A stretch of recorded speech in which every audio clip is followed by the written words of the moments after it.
പ്രക്ഷോഭങ്ങളിൽ സ്വകാര്യ മുതൽ നശിപ്പിക്കുന്നത് പൊതുമുതൽ നശീകരണത്തിന് തുല്യമാക്കി സർക്കാർ നിയമം കൊണ്ടുവരുന്നു. വീടുകൾ, പാർട്ടി ഓഫീസുകൾ, കച്ചവട സ്ഥാപനങ്ങൾ എന്നിവയ്ക്കെതിരായ അക്രമം തടയാനാണ് സർക്കാർ ഓർഡിനൻസ് കൊണ്ടുവരുന്നത്. 5 വർഷം തടവ് ശിക്ഷ അടക്കമുള്ള വ്യവസ്ഥകൾ ഉൾപ്പെടുന്ന ഓർഡിനൻസ് ഇന്നത്തെ പ്രത്യേക മന്ത്രിസഭായോഗം ചർച്ച ചെയ്തേക്കും. കഴിഞ്ഞ ദിവസങ്ങളിൽ സംസ്ഥാനത്തുണ്ടായ അക്രമങ്ങളടക്കം മന്ത്രിസഭയിൽ ചർച്ചയ്ക്ക് വന്നേക്കും.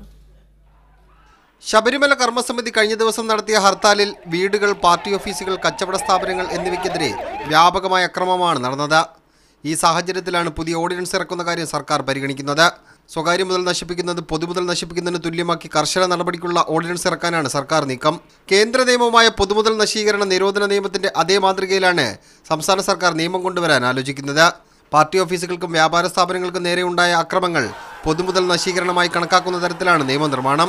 സ്വകാര്യ വ്യക്തികളുടെ വസ്തുക്കൾക്ക് നാശം വരുത്തിയാൽ 1 വർഷം മുതൽ 5 വർഷം വരെ തടവ് ശിക്ഷ ലഭിക്കുന്ന തരത്തിലാണ് നിയമനിർമ്മാണം ഉദ്ദേശിക്കുന്നത്. ഹർത്താലിനിടെ ഉണ്ടാകുന്ന അക്രമങ്ങൾ ഭരണഘടനാ വിരുദ്ധമാണെന്ന് ഹൈക്കോടതി കൂടി വ്യക്തമാക്കിയ സാഹചര്യത്തിൽ സർക്കാരിന് കാര്യങ്ങൾ കൂടുതൽ എളുപ്പമായിട്ടുണ്ട്. അതേസമയം ശബരിമല സ്ത്രീപ്രവേശനത്തിന് ശേഷം സംസ്ഥാനത്തുണ്ടായ അക്രമങ്ങൾ മന്ത്രിസഭായോഗം ചർച്ച ചെയ്തേക്കും. നിയമസഭാ സമ്മേളനം വിളിച്ചു ചേർക്കുന്ന കാര്യവും മന്ത്രിസഭായോഗം ചർച്ച ചെയ്യുമെന്നാണ് സൂചന. മീഡിയ 1 തിരുവനന്തപുരം.